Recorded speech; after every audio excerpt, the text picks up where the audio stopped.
കാലത്തിൽ നിന്ന് മുന്നോട്ട്. ഇതിലെ ഫസ്റ്റത്തെ ആ ഭാഗം തന്നെ എന്താണ്? ജവഹർലാൽ നെഹ്റുവിൻ്റെ ഒരച്ഛൻ മകൾക്കയച്ച കത്തുകൾ എന്ന കൃതിയിൽ നിന്നുള്ള ഭാഗമാണ് ഇവിടെ കൊടുത്തിരിക്കുന്നത്. ആദിമ മനുഷ്യരുടെ ജീവിതത്തെക്കുറിച്ചാണ് ഈ കത്തിൽ സൂചന നൽകുന്നത്. ഞാനധികം വായിക്കുന്നൊന്നുമില്ല. ഫസ്റ്റത്തെ ഭാഗത്ത് നമുക്കധികം പഠിക്കാനായിട്ടില്ല. ഓക്കെ. മനുഷ്യർ ഉപകരണങ്ങൾ നിർമ്മിക്കാൻ ഉപയോഗിച്ച വസ്തുക്കളുടെ അടിസ്ഥാനത്തിൽ പുരാവസ്തു ഗവേഷകർ മാനവ ചരിത്രത്തെ വിവിധ ഘട്ടങ്ങളായിട്ട് തിരിക്കുന്നുണ്ട്. മനുഷ്യൻ ഉപകരണങ്ങൾ നിർമ്മിക്കാൻ ഉപയോഗിച്ച വസ്തുക്കളുടെ അടിസ്ഥാനത്തിൽ. ഓക്കെ.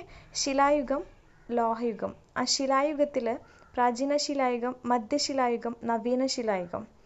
അത് കഴിഞ്ഞാൽ ലോഹയുഗത്തിൽ നിന്നാണ് വെങ്കലയുഗവും അതുപോലെ ഇരുമ്പ് യുഗവും.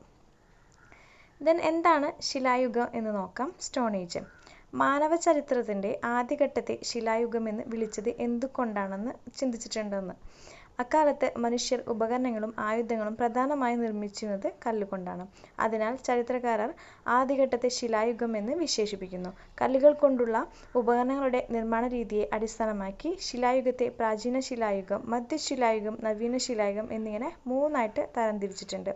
ഇനി അതിൻ്റെ ഓരോ സവിശേഷതകളാണ് ഇവിടെ കൊടുത്തിട്ടുള്ളത്. പ്രാചീന ശിലായുഗം അല്ലെങ്കിൽ പാലിയോലിത്തിക് ഏജ്. പരുക്കൻ ശിലാ ഉപകരണങ്ങളാണ് പ്രാചീന ശിലായുഗ കാലഘട്ടത്തിലെ ഉപകരണങ്ങളുടെ പ്രധാന സവിശേഷത.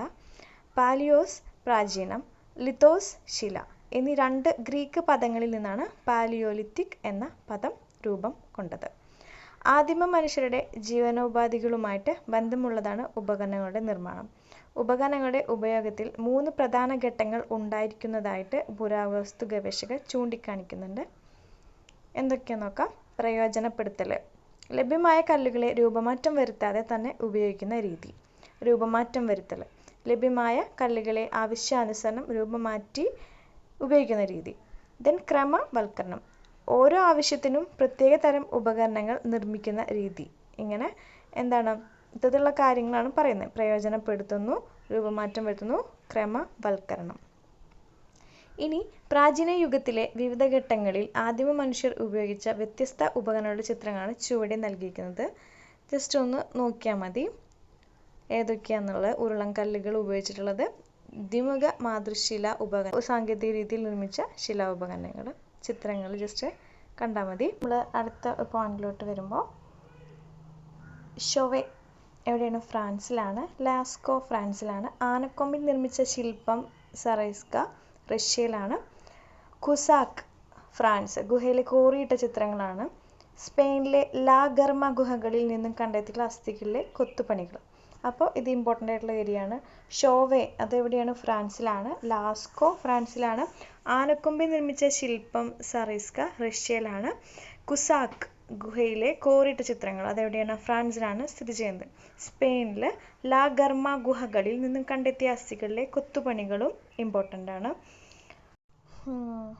പിന്നെ നമ്മൾ അടുത്ത പോയിന്റിലോട്ട് വരുമ്പോൾ ഷോവെ എവിടെയാണ്? ഫ്രാൻസിലാണ്. ലാസ്കോ ഫ്രാൻസിലാണ്. ആനക്കൊമ്പിൽ നിർമ്മിച്ച ശില്പം സറൈസ്ക റഷ്യയിലാണ്.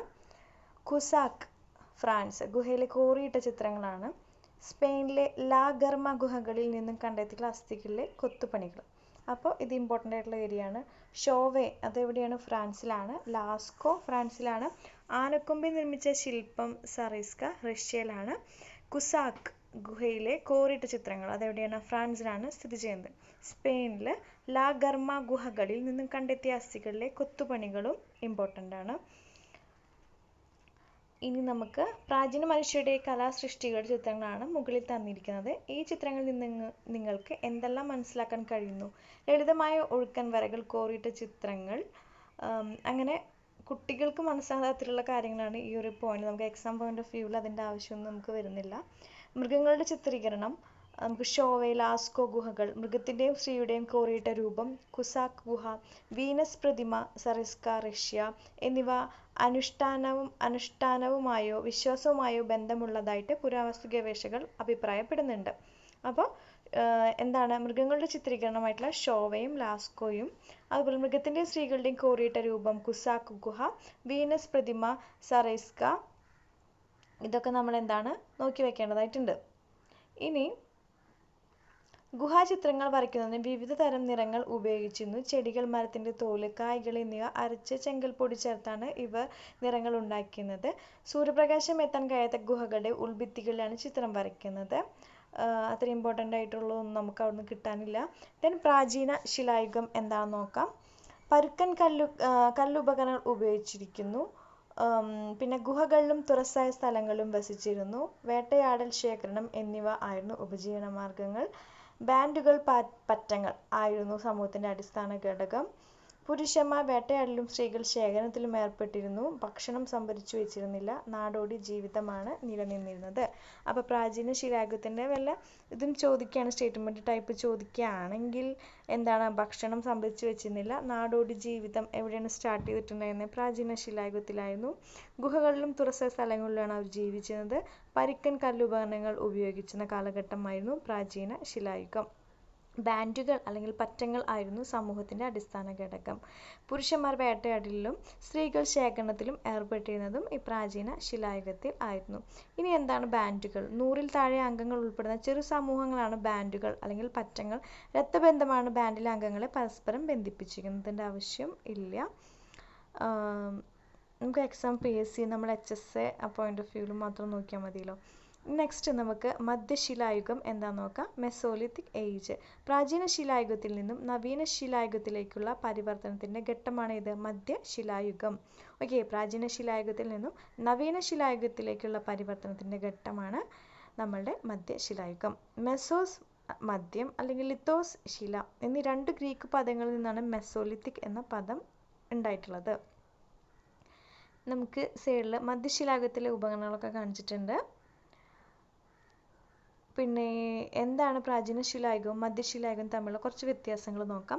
പ്രാചീന ശിലായുഗത്തിൽ ഉപയോഗിച്ചിരുന്നതിനേക്കാൾ ചെറിയ ഉപകരണങ്ങളാണ് ഇവിടെ ഉപയോഗിച്ചിട്ടുള്ളത്. മൈക്രോ ലിത്തുകൾ അഥവാ സൂക്ഷ്മശിലകൾ എന്ന് വിളിക്കുന്ന കല്ലുപകരണങ്ങളാണ് ഇവിടെ ഉപയോഗിച്ചത്, മൈക്രോ ലിത്തുകൾ. പിന്നെ ആദിമ മനുഷ്യരുടെ ആശയവിനിമയത്തിന്റെ വികാസം പ്രാചീന ശിലായുഗത്തിന്റെ അവസാന ഘട്ടത്തിലാണ് പറഞ്ഞിട്ടുണ്ട്. ആശയവിനിമയം ആരംഭിക്കുന്നത് പ്രാചീന ശിലായുഗത്തിന്റെ അവസാന ഘട്ടത്തിലാണെന്നാണ് പറയുന്നത്. എന്നാൽ ഇന്ത്യയിലും പ്രധാനമായും ഈ വികാസം നമുക്ക് കാണാൻ കഴിയുന്നത് മധ്യശിലായുഗത്തിലാണ്. ഓക്കെ, ആശയവിനിമയം സ്റ്റാർട്ട് ചെയ്തത് പ്രാചീന ശിലായുഗത്തിന്റെ അവസാന ഘട്ടത്തിലാണെങ്കിലും ഇന്ത്യയിൽ ഇത് വികാസം പ്രാപിക്കുന്നത് എപ്പോഴാണ്? മധ്യശിലായുഗത്തിലാണെന്ന് പറയുന്നു. മധ്യപ്രദേശിലെ ഭിംബേത്ക, ലഗ്ജാവൂർ, കദോട്ടിയ. ഓക്കെ, ഭിംബേത്ക നമ്മൾ കേട്ടിട്ടുണ്ട്. ലഗ്ജാവൂർ, കദോട്ടിയ ന്യൂ വേർഡ്സാ തോന്നുന്നു, ഞാൻ കേട്ടിട്ടില്ല. എന്നീ ഗുഹാകേന്ദ്രങ്ങളിലെ കലാസൃഷ്ടികൾ ആദിമ മനുഷ്യന്റെ ജീവിത രീതികൾ മനസ്സിലാക്കാൻ സഹായിക്കുന്നുണ്ട്. ഓക്കെ, അപ്പോൾ ലഗ്ജാവൂർ, കദോട്ടിയ ഇതൊക്കെ എന്താണ്? ആദിമ മനുഷ്യന്റെ ജീവിത രീതികൾ മനസ്സിലാക്കാൻ സഹായിക്കുന്ന ചിത്രങ്ങളാണ്. ഓക്കെ, ഇനി നമുക്ക് ഈ ചിത്രത്തിന് മധ്യശിലായുഗത്തിലെ മനുഷ്യരുടെ ജീവിത രീതികളെ പറ്റി നമുക്ക് മനസ്സിലാക്കാൻ കഴിയുന്നുണ്ട്. ഈ കാലഘട്ടത്തിന്റെ സവിശേഷതകൾ ചുവടെ നൽകുന്നു. മൈക്രോലിത്തുകൾ അഥവാ സൂക്ഷ്മശിലായുഗങ്ങളുടെ ഉപയോഗമാണ് ഇവിടെ ഉണ്ടായിട്ടുള്ളത്. മെസോലിത്തിക്കിൽ വേട്ടയാടലിനും ശേഖരണത്തിനും പുറമെ മീൻപിടുത്തവും ഉപജീവന മാർഗമായിട്ട് മീൻപിടുത്തവും ഇവിടെ ഉണ്ട്. മറ്റൊരിടത്ത് വേട്ടയാടൽ മാത്രമായിരുന്നു. മൃഗങ്ങളെ ഇണക്കി വളർത്തുന്നതിന്റെ സൂചനകൾ ഇവിടെ നൽകുന്നുണ്ട്. വിനോദങ്ങൾ, ലിംഗാടിസ്ഥാനത്തിലുള്ള തൊഴിൽ വിഭജനം. അപ്പോൾ ഇത്രയും പോയിന്റ്സ് ഇമ്പോർട്ടൻ്റ് ആയിട്ട് തന്നെയാണ് തോന്നുന്നത്. സൂക്ഷ്മമായിട്ടുള്ള ഉപകരണങ്ങൾ ഉപയോഗിക്കുന്നു. വേട്ടയാടൽ മാത്രമല്ലാതെ ശേഖരണത്തിനും മീൻപിടുത്തത്തിനും ഇവർ തയ്യാറാവുന്നുണ്ട്. മൃഗങ്ങളെ ഇണക്കി വളർത്തുന്നത് മെസോലിത്തിക് ഏജിലാണ്. വിനോദങ്ങൾ, അതുപോലെ ലിംഗാടിസ്ഥാനത്തിൽ എന്താണ്, തൊഴിൽ വിഭജനവും നടത്തിയിട്ടുണ്ട്. മധ്യശിലായുഗ കേന്ദ്രങ്ങൾ നോക്കാം. സ്റ്റാർ കാർ അതെവിടെയാണ്? ഇംഗ്ലണ്ടിലുള്ളതാണ്. ഫാഹിയാൻ ഗുഹ എവിടെയാണ്? ശ്രീലങ്ക. സരൈ നഹർ റായ് ആലോചിക്കുമ്പോൾ നമുക്ക് ഇന്ത്യക്കാരൻ ആലോചിക്കാം. അപ്പോൾ ഇന്ത്യ, ഉത്തർപ്രദേശിലുള്ള ഒരു സ്ഥലമാണ് ഇവിടെ മധ്യശിലായുഗ കേന്ദ്രങ്ങൾ പെട്ടതുള്ളത്. ശ്രീലങ്ക, ഫാഹിയാൻ ഗുഹ. ഇംഗ്ലണ്ടിൽ നമുക്ക് സ്റ്റാർ കാർ, അതും അങ്ങനെ ആലോചിക്കാം. സ്റ്റാർ കാർ യൂറോപ്പിലെ മധ്യശിലായുഗ കേന്ദ്രം. വടക്ക് കിഴക്ക് ഇംഗ്ലണ്ടിൽ കണ്ടെത്തിയ മധ്യശിലായുഗത്തിലെ ഒരു തുറസ്സായിട്ടുള്ള അധിവാസ കേന്ദ്രമാണിത്. ജൈവ അവശിഷ്ടങ്ങളുടെ സാന്നിധ്യമാണ് ഈ കേന്ദ്രത്തിന്റെ പ്രധാന സവിശേഷത. ശിലകൾ കൊണ്ടും അസ്ഥികൾ കൊണ്ടും നിർമ്മിച്ച ഉപകരണങ്ങൾ ഇവിടെ നിന്ന് കണ്ടെത്തിയിട്ടുണ്ട്. ആദ്യകാല മരപ്പണികളുടെ തെളിവുകളും ഇവിടെ നിന്ന് ലഭിച്ചിട്ടുണ്ട്. ആദിമ മനുഷ്യർ ഈ പ്രദേശത്ത് താൽക്കാലിക വാസസ്ഥലത്തിനായി ഉപയോഗിച്ചിരുന്നുവെന്നാണ് കരുതപ്പെടുന്നത്. ഇനി ഇന്ത്യയിലെ ഒരു മധ്യശിലായുഗ കേന്ദ്രമായിട്ടുള്ള സരൈ നഹർ റായ് നമുക്ക് നോക്കാം, ഉത്തർപ്രദേശിലുള്ളത്. പ്രതാപ് നഗർ ജില്ലയിലെ ഓക്സ്ബോ തടാകക്കരയിലാണ് ഇത് സ്ഥിതി ചെയ്യുന്നത്. മധ്യശിലായുഗത്തിന്റെ പ്രധാന സവിശേഷതയെ മൈക്രോലിത്തുകൾ ഇവിടെ നിന്ന് കണ്ടെത്തിയിട്ടുണ്ട്. പിന്നെ ഇവിടെ നിന്ന് ലഭിച്ച ഉയരമുള്ള മനുഷ്യരുടെ അസ്ഥി വളരെ പ്രധാനപ്പെട്ട പുരാവസ്തു തെളിവാണ്. ഇതിൽ പുരുഷന്മാരുടെ ഉയരം 150 സെന്റിമീറ്ററും സ്ത്രീകളുടെ ഉയരം 170 സെന്റിമീറ്ററുമാണ്. വേട്ടയാടലിന് അമ്പും വില്ലും ഉപയോഗിക്കുന്നതായി കരുതുന്നു. വിത്തുകൾ ശേഖരിക്കുന്നതിനും സംഭരിക്കുന്നതിനും ചെയ്യുന്നതിനും മൃഗത്തോലുകൾ വസ്ത്രങ്ങളായി ഉപയോഗിക്കുന്നതിനും തെളിവുകൾ ഇവിടെ ഉണ്ട്. അപ്പോൾ പ്രാചീന ശിലായുഗത്തിലെയും മധ്യശിലായുഗത്തിലെയും കുറച്ച് ഡിഫറൻഷിയേഷൻ നമ്മൾ എന്താണ് മനസ്സിലാക്കി വെക്കണം. അപ്പോൾ പ്രാചീന ശിലായുഗത്തിലെയും മധ്യശിലായുഗത്തിലെയും കുറച്ച് ഡിഫറൻസ് നമ്മൾ മനസ്സിലാക്കി വെക്കേണ്ടതുണ്ട്. ഓക്കെ, ദെൻ നവീന ശിലായുഗത്തിൻ്റെ നിയോലിത്തിക് ഏജിൽ എന്താ പറയുന്നത്? മനുഷ്യ ജീവിതത്തിൽ സമൂലമായിട്ടുള്ള മാറ്റത്തിന് തുടക്കം കുറിച്ച കാലഘട്ടമാണ് നിയോലിത്തിക്. നിയോസ് നവീനം, ലിത്തോസ് ശില എന്നീ പദങ്ങളിൽ നിന്നുമാണ് നിയോലിത്തിക് എന്ന പദം രൂപം കൊണ്ടത്. മാൻ മേക്സ് ഹിംസെൽഫ്, മനുഷ്യൻ സ്വയം നിർമ്മിക്കുന്നു എന്ന ഗ്രന്ഥത്തിൽ ഗോൾഡൻ ചൈൽഡ് മനുഷ്യജീവിതത്തെ മാറ്റിമറിച്ച നവീന ശിലായുഗത്തിലെ രണ്ട് സുപ്രധാന മാറ്റങ്ങൾ സൂചിപ്പിക്കുന്നത് ഇങ്ങനെയാണ്. അപ്പോൾ ഇവിടെ നമുക്ക് ക്വസ്റ്റ്യൻ, മാൻ മേക്സ് ഹിംസെൽഫ് എന്ന ഗ്രന്ഥം ആരുടെയാണ്? ഗോൾഡൻ ചൈൽഡിൻ്റെയാണ്. അപ്പോൾ മനുഷ്യ സമ്പദ് വ്യവസ്ഥയെ ആകെ മാറ്റിമറിച്ച ആദ്യ വിപ്ലവം മനുഷ്യന് തൻ്റെ ഭക്ഷണ ലഭ്യതയിന്മേൽ നിയന്ത്രണം നേടിക്കൊടുത്തു. ഭക്ഷ്യയോഗ്യമായ ചെടികളും വേരുകളും വൃക്ഷങ്ങളും തിരഞ്ഞെടുത്ത് നടാനും കൃഷി ചെയ്യാനും മെച്ചപ്പെടുത്താനും തുടങ്ങി. തനിക്ക് നൽകാൻ സാധിക്കുന്ന കന്നുകാലി തീറ്റയുടെയും കൊടുക്കാൻ കഴിയുന്ന സംരക്ഷണത്തിന് ചെലുത്താവുന്ന ദീർഘസൃഷ്ടിയുടെയും ഫലമായി പ്രത്യേക മൃഗങ്ങളെ മാത്രം മെരുക്കിയെടുത്ത് ഇണക്കി നിർത്തുന്നതിൽ മനുഷ്യൻ വിജയിച്ചു. മേൽപ്പറഞ്ഞ രണ്ട് കാര്യങ്ങളും പരസ്പരം ഇഴചേർന്നവയാണ്. പിന്നെ എന്തേടാ, ഈ ചുറ്റുപാടുകളുമായുള്ള മനുഷ്യൻ്റെ ഇടപെടലിൽ വന്ന മാറ്റമാണ് ഇതിനെ അടിസ്ഥാനമാക്കിയിട്ടുള്ളത്. നവീന ശിലായുഗത്തിൽ പുതിയ ഉപജീവന രീതികൾക്ക് മനുഷ്യർ തുടക്കം കുറിച്ചു. അവ ചുവടെ കൊടുത്തിരിക്കുന്നു. മൃഗങ്ങളെ ഇണക്കി വളർത്തുന്നു. കൃഷിയുടെ ആരംഭം. മൃഗങ്ങളെ ഇണക്കി വളർത്താൻ തുടങ്ങുന്നുണ്ട്. അതുപോലെ കൃഷിയുടെ ആരംഭമൊക്കെ ഇവിടെ നിന്നാണ്, നവീന ശിലായുഗത്തിൽ നിന്നാണ് സ്റ്റാർട്ട് ചെയ്തിട്ടുള്ളത്. ഇമ്പോർട്ടൻ്റ് ആയിട്ടുള്ള ഒരു ഏരിയ തന്നെയാണത്. പിന്നെ നമ്മൾ അടുത്ത പോയിന്റിലോട്ട് വരുമ്പോൾ, ഷോവെ എവിടെയാണ്? ഫ്രാൻസിലാണ്. ലാസ്കോ ഫ്രാൻസിലാണ്. ആനക്കൊമ്പിൽ നിർമ്മിച്ച ശില്പം സറൈസ്ക റഷ്യയിലാണ്. കുസാക്ക് ഫ്രാൻസ്, ഗുഹയിലെ കോറിയിട്ട ചിത്രങ്ങളാണ്. സ്പെയിനിലെ ലാ ഗർമ ഗുഹകളിൽ നിന്നും കണ്ടെത്തിയിട്ടുള്ള അസ്ഥികളിലെ കൊത്തുപണികൾ. അപ്പോൾ ഇത് ഇമ്പോർട്ടൻ്റ് ആയിട്ടുള്ള ഏരിയ ആണ്. ഷോവെ അതെവിടെയാണ്? ഫ്രാൻസിലാണ്. ലാസ്കോ ഫ്രാൻസിലാണ്. ആനക്കൊമ്പിൽ നിർമ്മിച്ച ശില്പം സറൈസ്ക റഷ്യയിലാണ്. കുസാക്ക് ഗുഹയിലെ കോറിയിട്ട ചിത്രങ്ങൾ അതെവിടെയാണ്? ഫ്രാൻസിലാണ് സ്ഥിതി ചെയ്യുന്നത്. സ്പെയിനിൽ ലാ ഗർമ ഗുഹകളിൽ നിന്നും കണ്ടെത്തിയ അസ്ഥികളിലെ കൊത്തുപണികളും ഇമ്പോർട്ടൻ്റ് ആണ്. മൃഗങ്ങളുടെ ചിത്രീകരണം നമുക്ക് ഷോവെ, ലാസ്കോ ഗുഹകൾ, മൃഗത്തിൻ്റെയും സ്ത്രീയുടെയും കോറിയിട്ട രൂപം കുസാക്ക് ഗുഹ, വീനസ് പ്രതിമ സറൈസ്ക റഷ്യ എന്നിവ അനുഷ്ഠാനവുമായോ വിശ്വാസവുമായോ ബന്ധമുള്ളതായിട്ട് പുരാവസ്തു ഗവേഷകർ അഭിപ്രായപ്പെടുന്നുണ്ട്. അപ്പോൾ എന്താണ്? മൃഗങ്ങളുടെ ചിത്രീകരണമായിട്ടുള്ള ഷോവയും ലാസ്കോയും, അതുപോലെ മൃഗത്തിൻ്റെയും സ്ത്രീകളുടെയും കോറിയിട്ട രൂപം കുസാക്ക് ഗുഹ, വീനസ് പ്രതിമ സറൈസ്ക, ഇതൊക്കെ നമ്മൾ എന്താണ് നോക്കി വെക്കേണ്ടതായിട്ടുണ്ട്. ദെൻ പ്രാചീന ശിലായുഗം എന്താണെന്ന് നോക്കാം. പരുക്കൻ കല്ലുപകരണങ്ങൾ ഉപയോഗിച്ചിരിക്കുന്നു.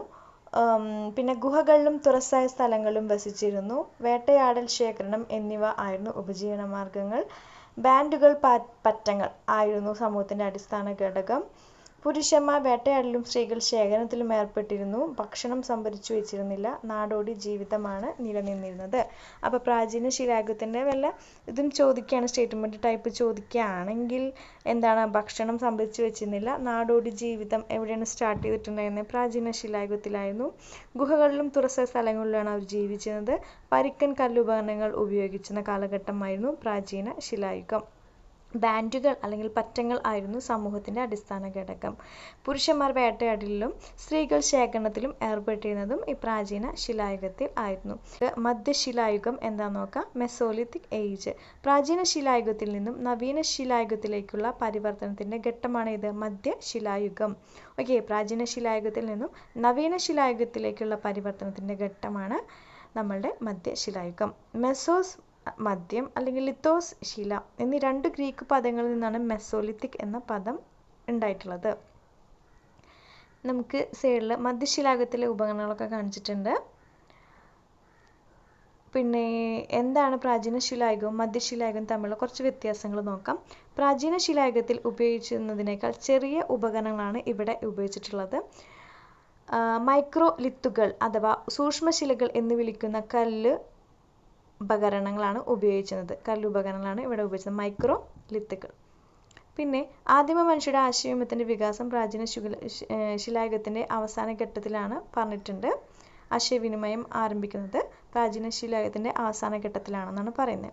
എന്നാൽ ഇന്ത്യയിലും പ്രധാനമായും ഈ വികാസം നമുക്ക് കാണാൻ കഴിയുന്നത് മധ്യശിലായുഗത്തിലാണ്. ഓക്കെ, ആശയവിനിമയം സ്റ്റാർട്ട് ചെയ്തത് പ്രാചീന ശിലായുഗത്തിൻ്റെ അവസാന ഘട്ടത്തിലാണെങ്കിലും ഇന്ത്യയിൽ ഇത് വികാസം പ്രാപിക്കുന്നത് എപ്പോഴാണ്? മധ്യശിലായുഗത്തിലാണെന്ന് പറയുന്നു. മധ്യപ്രദേശിലെ ഭിംബേത്ക, ലഗ്ജാവൂർ, കദോട്ടിയ, ഓക്കെ, ഭിംബേത്ക നമ്മൾ കേട്ടിട്ടുണ്ട്. ലഗ്ജാവൂർ, കദോട്ടിയ ന്യൂ വേർഡ്സാ തോന്നുന്നു, ഞാൻ കേട്ടിട്ടില്ല. എന്നീ ഗുഹാകേന്ദ്രങ്ങളിലെ കലാസൃഷ്ടികൾ ആദിമ മനുഷ്യൻ്റെ ജീവിത രീതികൾ മനസ്സിലാക്കാൻ സഹായിക്കുന്നുണ്ട്. ഓക്കെ, അപ്പോൾ ലഗ്ജാവൂർ, കദോട്ടിയ ഇതൊക്കെ എന്താണ്? ആദിമ മനുഷ്യൻ്റെ ജീവിത രീതികൾ മനസ്സിലാക്കാൻ സഹായിക്കുന്ന ചിത്രങ്ങളാണ്.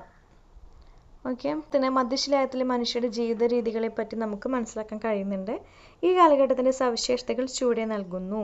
മൈക്രോലിത്തുകൾ അഥവാ സൂക്ഷ്മശിലായുഗങ്ങളുടെ ഉപയോഗമാണ് ഇവിടെ ഉണ്ടായിട്ടുള്ളത്. മെസോലിത്തിക്കിൽ വേട്ടയാടലിനും ശേഖരണത്തിനും പുറമെ മീൻപിടുത്തവും ഉപജീവന മാർഗമായിട്ട് മീൻപിടുത്തവും ഇവിടെ ഉണ്ട്. മറ്റൊരിടത്ത് വേട്ടയാടൽ മാത്രമായിരുന്നു.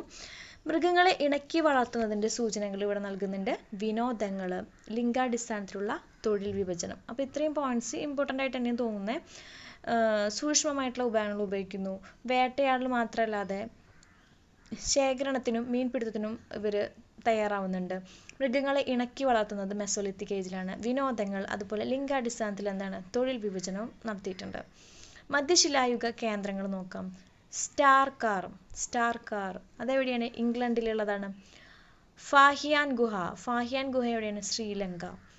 സരൈ നഹർ റായ് ആലോചിക്കുമ്പോൾ നമുക്ക് ഇന്ത്യക്കാരൻ ആലോചിക്കാം. അപ്പോൾ ഇന്ത്യ, ഉത്തർപ്രദേശിലുള്ള ഒരു സ്ഥലമാണ് ഇവിടെ മധ്യശിലായുഗ കേന്ദ്രങ്ങൾ പെട്ടതുള്ളത്. ശ്രീലങ്ക, ഫാഹിയാൻ ഗുഹ, ഇംഗ്ലണ്ടിൽ നമുക്ക് സ്റ്റാർ കാർ, അതും അങ്ങനെ ആലോചിക്കാം. സ്റ്റാർ കാർ യൂറോപ്പിലെ മധ്യശിലായുഗ കേന്ദ്രം.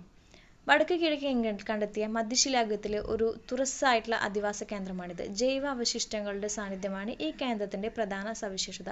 ശിലകൾ കൊണ്ടും അസ്ഥികൾ കൊണ്ടും നിർമ്മിച്ച ഉപകരണങ്ങൾ ഇവിടെ നിന്ന് കണ്ടെത്തിയിട്ടുണ്ട്. ആദ്യകാല മരപ്പണികളുടെ തെളിവുകളും ഇവിടെ നിന്ന് ലഭിച്ചിട്ടുണ്ട്. ആദിമ മനുഷ്യർ ഈ പ്രദേശത്ത് താൽക്കാലിക വാസസ്ഥലത്തിനായി ഉപയോഗിച്ചിരുന്നുവെന്നാണ് കരുതപ്പെടുന്നത്. ഇനി ഇന്ത്യയിലെ ഒരു മധ്യശിലായുഗ കേന്ദ്രമായിട്ടുള്ള സരൈ നഹർ റായ് നമുക്ക് നോക്കാം, ഉത്തർപ്രദേശിലുള്ളത്. പ്രതാപ് നഗർ ജില്ലയിലെ ഓക്സ്ബോ തടാകക്കരയിലാണ് ഇത് സ്ഥിതി ചെയ്യുന്നത്. മധ്യശിലായുഗത്തിന് പ്രധാന സവിശേഷതയെ മൈക്രോലിത്തുകൾ ഇവിടെ നിന്ന് കണ്ടെത്തിയിട്ടുണ്ട്. പിന്നെ ഇവിടെ നിന്ന് ലഭിച്ച ഉയരമുള്ള മനുഷ്യരുടെ അസ്ഥി വളരെ പ്രധാനപ്പെട്ട പുരാവസ്തു തെളിവാണ്. ഇതിൽ പുരുഷന്മാരുടെ ഉയരം 180 സെന്റിമീറ്ററും സ്ത്രീകളുടെ ഉയരം 170 സെന്റിമീറ്ററുമാണ്. വേട്ടയാടലിന് അമ്പും വില്ലും ഉപയോഗിക്കുന്നതായി കരുതുന്നു. വിത്തുകൾ ശേഖരിക്കുന്നതിനും സംഭരിക്കുന്നതും ചെയ്യുന്നതിനും മൃഗത്തോലുകൾ വസ്ത്രങ്ങളായി ഉപയോഗിക്കുന്നതിനും തെളിവുകൾ ഇവിടെ ഉണ്ട്. നവീന ശിലായുഗത്തിൽ പുതിയ ഉപജീവന രീതികൾക്ക് മനുഷ്യർ തുടക്കം കുറിച്ചു. അവ ചുവടെ കൊടുത്തിരിക്കുന്നു. മൃഗങ്ങളെ ഇണക്കി വളർത്തുന്നു. കൃഷിയുടെ ആരംഭം. ഓക്കെ, മൃഗങ്ങളെ ഇണക്കി വളർത്താൻ തുടങ്ങുന്നുണ്ട്. അതുപോലെ കൃഷിയുടെ ആരംഭമൊക്കെ ഇവിടെ നിന്നാണ്, നവീന ശിലായുഗത്തിൽ നിന്നാണ് സ്റ്റാർട്ട് ചെയ്തിട്ടുള്ളത്. ഇമ്പോർട്ടൻ്റ് ആയിട്ടുള്ള ഒരു ഏരിയ തന്നെയാണത്. ഇനി നമുക്ക് കുറച്ച് ഗ്രാഫൊക്കെ തന്നിട്ടുണ്ട്. ചന്ദ്രകലയുടെ ആകൃതിയിൽ രേഖപ്പെടുത്തിയ പ്രദേശം കാണാമല്ലോ. ലഭ്യമായ തെളിവുകളുടെ അടിസ്ഥാനത്തിൽ ഈ പ്രദേശത്ത് കൃഷിയുടെ ആരംഭമാണെന്ന് പുരാവസ്തു ഗവേഷകർ പറയുന്നു. ഫെർട്ടൈൽ ക്രിസന്റ് ഫലഭൂയിഷ്ഠമായ ചന്ദ്രകല എന്നാണ് ഈ പ്രദേശത്തെ വിശേഷിപ്പിക്കുന്നത്. മൃഗങ്ങളെ ഇണക്കി വളർത്താനും കൃഷി ആരംഭിക്കാനും മനുഷ്യരെ പ്രേരിപ്പിച്ച ഘടകങ്ങൾ എന്തെല്ലാമായിരിക്കുമെന്ന് നോക്കാം. ജനസംഖ്യാ വർധനവ്, അധിവാസ കേന്ദ്രങ്ങളുടെ എണ്ണത്തിലുണ്ടായ വർധനവ്, സങ്കീർണമായ സാമൂഹിക സംഘടനം, ഭക്ഷ്യോൽപ്പന്നങ്ങളുടെ ലഭ്യതക്കുറവ്, സാങ്കേതിക വിദ്യ വന്നിട്ടുള്ള മാറ്റങ്ങൾ. സെക്കൻഡ് പാരഗ്രാഫിലേക്ക് വന്നു കഴിഞ്ഞാൽ കൃഷിയും കന്നുകാലി വളർത്തലും ഭക്ഷ്യോൽപ്പന്നങ്ങളുടെ സ്ഥിരമായ ലഭ്യത ഉറപ്പാക്കി. തൽഫലമായി സ്ഥിരവാസവും കാർഷിക ഗ്രാമങ്ങളും വളർന്നു വന്നു. കളിമൺ പാത്ര നിർമ്മാണവും കളിമണ്ണ് കൊണ്ട് നിർമ്മിച്ച ഇഷ്ടികളുടെ ഉപയോഗവും ധാന്യ സംഭരണം സാധ്യമാക്കി പ്രവർത്തനങ്ങളിൽ നിന്ന് സ്വതന്ത്രരായി. അവർ കളിമൺ പാത്രം നിർമ്മാണം, നെയ്ത്ത് തുടങ്ങിയ മറ്റു തൊഴിലുകളിൽ ഏർപ്പെടാൻ തുടങ്ങി. അങ്ങനെ സമൂഹം വിവിധ തൊഴിൽ വിഭാഗങ്ങൾ ഉൾപ്പെടുന്നതായി മാറി. ഇതോടെ സമൂഹ രൂപീകരണത്തിൽ വലിയ മാറ്റങ്ങൾ ഉണ്ടായി. ഇന്ന് നാം കാണുന്ന മനുഷ്യ മുന്നേറ്റങ്ങളുടെ അടിസ്ഥാനം നവീന ശിലായുഗത്തിലൂടെ ഉള്ള മാറ്റങ്ങളാണ്. ഇത്തരം മാറ്റങ്ങളുടെ പശ്ചാത്തലത്തിലാണ് പ്രസിദ്ധ പുരാവസ്തു ഗവേഷണങ്ങളായിട്ടുള്ള ഗോൾഡൻ ചൈൽഡ് ഈ കാലഘട്ടത്തെ നവീന ശിലായുഗ വിപ്ലവം എന്ന് വിശേഷിപ്പിക്കുന്നത്. ആരാടാ? Golden child. അദ്ദേഹം നവീന ശിലായുഗ വിപ്ലവം എന്ന് വിശേഷിപ്പിച്ചിട്ടുണ്ട്. നെക്സ്റ്റ്, ഇറാഖിലെ ഗുർദിഷ് കുന്നുകളിലെ ജാർമോ. റോബർട്ട് ജെ ഫ്രൈസ് വുഡാണ് ഗുർദിഷ് കുന്നുകളിലെ ആധുനിക ഇറാഖ് ജാർമോയിൽ പുരാവസ്തു ഗവേഷണ നേതൃത്വം നൽകിയിട്ടുള്ളത്. ഓക്കെ. ജാർമോയിലെ ജനങ്ങൾ ബാർലിയും 2 തരം ഗോതമ്പും കൃഷി ചെയ്യുന്നു. ആടിനെയും മറ്റു മൃഗങ്ങളെയും ഇണക്കി വളർത്തുന്നതിൻ്റെ വ്യക്തമായ സൂചനകളുണ്ട്. ഇവിടുത്തെ വീടുകൾ ചെറു കുടിലുകളായിരുന്നു. അവർ കളിമണ്ണ് കൊണ്ട് മൃഗങ്ങളുടെയും മനുഷ്യരുടെയും രൂപങ്ങൾ നിർമ്മിച്ചിരുന്നു. അവ നിർമ്മിച്ച മനുഷ്യരൂപങ്ങളിൽ ഏറ്റവും പ്രധാനപ്പെട്ടത് ഗർഭിണിയായിട്ടുള്ള സ്ത്രീയുടെ രൂപമാണ്. മെഹർഗഡ് ഇന്ത്യൻ ഉപഭൂഖണ്ഡത്തിലെ നവീന ശിലായുഗ കേന്ദ്രമാണ് മെഹർഗഡ്. നവീന ശിലായുഗത്തിലെ പ്രധാനപ്പെട്ട സവിശേഷതകളായിട്ടുള്ള മൃഗങ്ങളെ ഇണക്കി വളർത്തുന്നത്. ഓക്കെ. കൃഷി എന്നിവയ്ക്ക് തുടക്കം കുറിച്ച പ്രാചീന ഇന്ത്യയിലെ ആദ്യ പ്രദേശം ഏതാണെന്ന് വെച്ച് കഴിഞ്ഞാൽ മെഹർഗഡ്. ഇപ്പോൾ എവിടെയാണ്? പാകിസ്ഥാനിലാണ്. ഇന്ന് പ്രദേശത്തെ ബ്രെഡ് ബാസ്ക്കറ്റ് ഓഫ് ബലൂചിസ്ഥാൻ എന്ന് വിളിക്കുന്നു. അപ്പോൾ ഇവിടെ ഇമ്പോർട്ടൻ്റ് ആയിട്ടുള്ള ഒരു ഏരിയ ആണത്. ബ്രെഡ് ബാസ്ക്കറ്റ് ഓഫ് ബലൂചിസ്ഥാൻ എന്നറിയപ്പെടുന്നത് എവിടെയാണ്? നമ്മളുടെ ഈ നവീന ശിലായുഗത്തിൻ്റെ പ്രധാനപ്പെട്ട കേന്ദ്രമായിട്ടുള്ള ഇവിടെ നമ്മുടെ മൃഗങ്ങളെ ഇണക്കി വളർത്താനും കൃഷി ചെയ്യാനും സ്റ്റാർട്ട് ചെയ്ത ഇന്ത്യയിലത്തെ സ്ഥലമാണ് മെഹർഗഡ്. ഓക്കെ. പ്രാചീന ഇന്ത്യയിൽ. ഇപ്പം അത് പാകിസ്ഥാനിലാണ്. ഇനി ഈ ഏരിയാസൊക്കെ കഴിഞ്ഞു.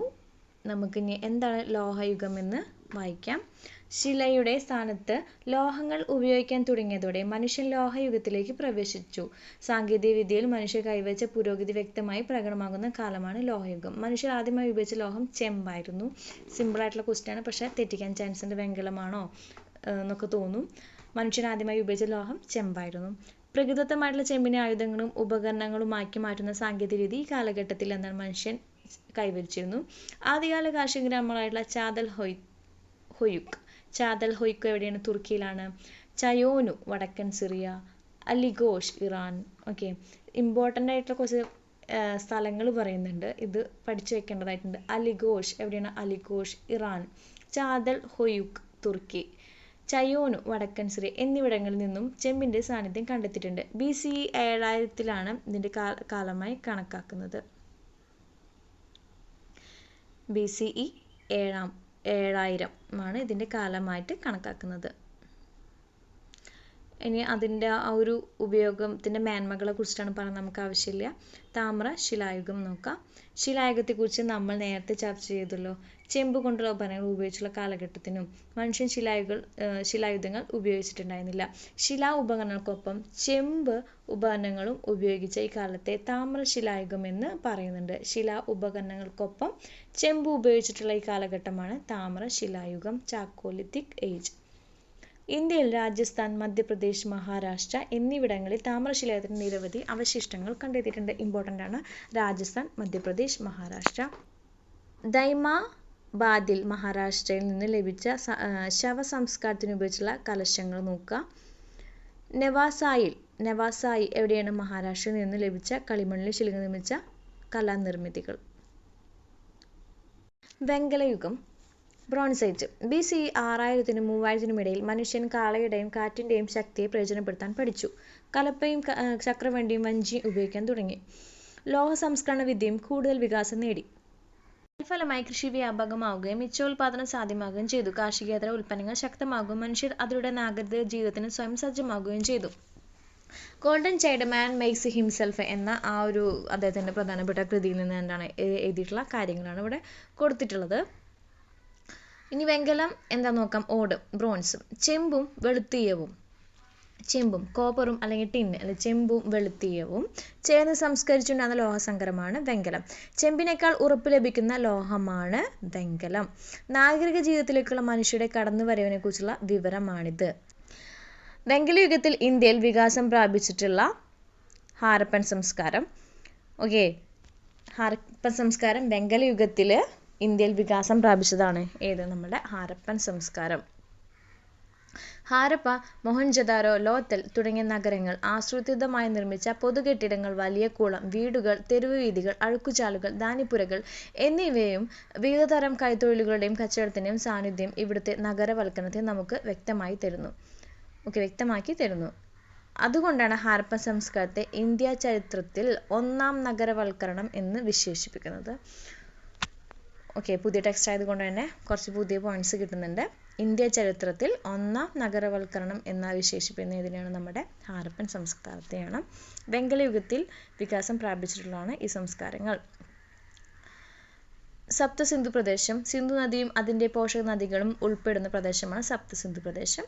ഇൻഡോ യൂറോപ്യൻ ഭാഷകൾ: Samskritam, Latin, Greek, German, English, Swedish, Russian, Polish, Italian, Spanish, French, Rumanian എന്നീ ഭാഷകൾ ഇതിൽ ഉൾപ്പെടുന്നുണ്ട്. ഇൻഡോ യൂറോപ്യൻ ഭാഷകൾ ജസ്റ്റ് മനസ്സിലാക്കി വെക്കേണ്ടതായിട്ടുണ്ട്.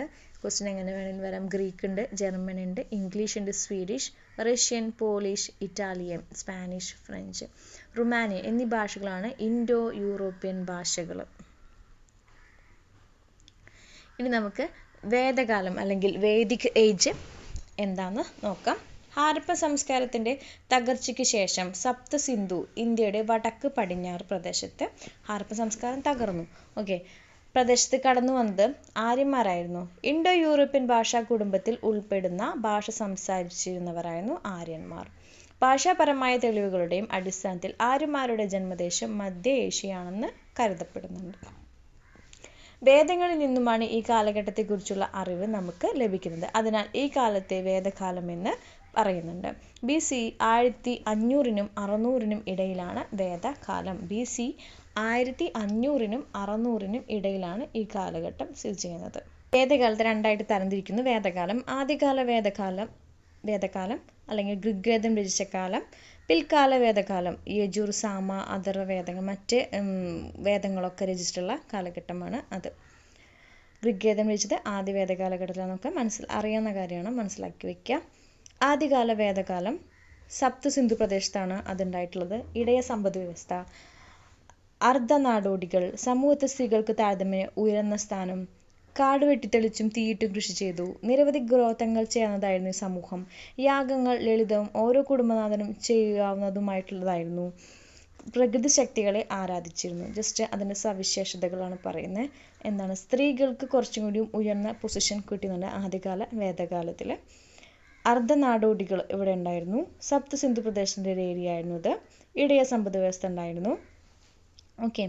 പിന്നെ പിൽക്കാല വേദകാലത്തിൽ വന്നിട്ടുള്ളത് ഗംഗാ സമതലം വരെ വ്യാപിച്ചു. മറ്റ് സപ്തസിന്ധു പ്രദേശമായിരുന്നു. ഇവിടെ ഗംഗാ സമതലം വരെ സ്പ്രെഡ് ആയിട്ടുണ്ടായിരുന്നു. കൃഷിക്ക് പ്രാധാന്യം നൽകി. സ്ഥിരവാസമായിട്ടുള്ള ജീവിതം. സ്ത്രീകളുടെ സമൂഹ പദവിക്ക് മങ്ങലേറ്റു. ഇരുമ്പിൻ്റെ ഉപയോഗം പിൽക്കാല വേദകാലത്തിൽ ഇരുമ്പിൻ്റെ ഉപയോഗം സ്റ്റാർട്ട് ചെയ്തു. വർണ്ണവ്യവസ്ഥ ശക്തിപ്പെട്ടു. യാഗങ്ങൾ സങ്കീർണവും ചെലവേറിയതുമായ യാഗങ്ങൾ ഒരു പ്രത്യേക വിഭാഗത്തിൻ്റെ മാത്രം അധികാരമായി മാറി. പ്രത്യേക ആരാധനാമൂർത്തികൾ രൂപപ്പെട്ടു. വിവിധ കരകൗശല വിദ്യകളുടെ തുടക്കം. അപ്പോൾ എന്താണ്, ചേഞ്ചസ് വരുന്നതനുസരിച്ച് എന്താണ്, സൊസൈറ്റിക്കും വളരെയധികം മാറ്റങ്ങൾ പിൽക്കാല വേദകാലഘട്ടത്തിൽ പറയുന്നുണ്ട്. വേദസാഹിത്യം: വേദം എന്നാൽ അറിവ് എന്നാണ് അർത്ഥം. വേദങ്ങൾ 4 എണ്ണമാണ്. ഋഗ്വേദം, യജുർവേദം, സാമവേദം, അഥർവവേദം എന്നിവയാണ്. ഇവയിൽ ഋഗ്വേദമാണ് ആദ്യത്തേത്. 4 വേദങ്ങൾ കൂടാതെ അനുബന്ധങ്ങളായി ബ്രാഹ്മണങ്ങൾ, ആരണ്യകങ്ങൾ, ഉപനിഷത്തുകൾ എന്നിവയും വേദസാഹിത്യത്തിൻ്റെ ഭാഗമാണ്. ബ്രാഹ്മണങ്ങൾ, ആരണ്യകങ്ങൾ, ഉപനിഷത്തുകൾ എന്നിവയും വേദസാഹിത്യത്തിൻ്റെ ഭാഗമാണ്. വേദകാലത്തെക്കുറിച്ച് പഠനത്തിനായുള്ള ഏറ്റവും പ്രധാനപ്പെട്ട സ്രോതസ്സാണ് വേദസാഹിത്യം. ഇനി എന്താണ് വർണ്ണവ്യവസ്ഥ നോക്കാം. വർണ്ണങ്ങൾ 4 എണ്ണം ഉണ്ടായിരുന്നു. പൗരോഹിത്യത്തിൽ ഏർപ്പെട്ടവർ ബ്രാഹ്മണരും, രാജ്യഭരണ സംരക്ഷണം നടത്തിയവർ ക്ഷത്രിയരും, കൃഷിയിലും കച്ചവടത്തിലും ഏർപ്പെട്ടിരുന്നവർ വൈശ്യരും, ഈ 3 വിഭാഗങ്ങളിലും ദാസവൃത്തി ചെയ്തിരുന്നവർ ശൂദ്രരും ആയിരുന്നു. ഇതൊക്കെ നമ്മൾ ചെറിയ ക്ലാസ്സിൽ പഠിച്ചിട്ടുണ്ടായിരിക്കണം. അപ്പോൾ ഇത്രയും ഇമ്പോർട്ടൻ്റ് ആയിട്ടുള്ള ഭാഗങ്ങളാണ് നമ്മളിവിടെ SCERT-യിൽ കവർ ചെയ്തിട്ടുള്ളത്. HSA പോയിന്റ്സ് ഓഫ് വ്യൂവിൽ മാത്രം നമ്മൾ എടുത്തിട്ടുള്ളൂ. കുട്ടികളുടെ പ്രവർത്തനങ്ങളും കാര്യങ്ങളൊന്നും ഡീറ്റെയിൽ ആയിട്ട് പോയിട്ടില്ല. നമുക്ക് എക്സാമിന് എങ്ങനെ വരുന്നുള്ള തരത്തിൽ മാത്രമേ ഇവിടെ പോയിന്റ്സ് കവർ ചെയ്തിട്ടുള്ളൂ. Thank you.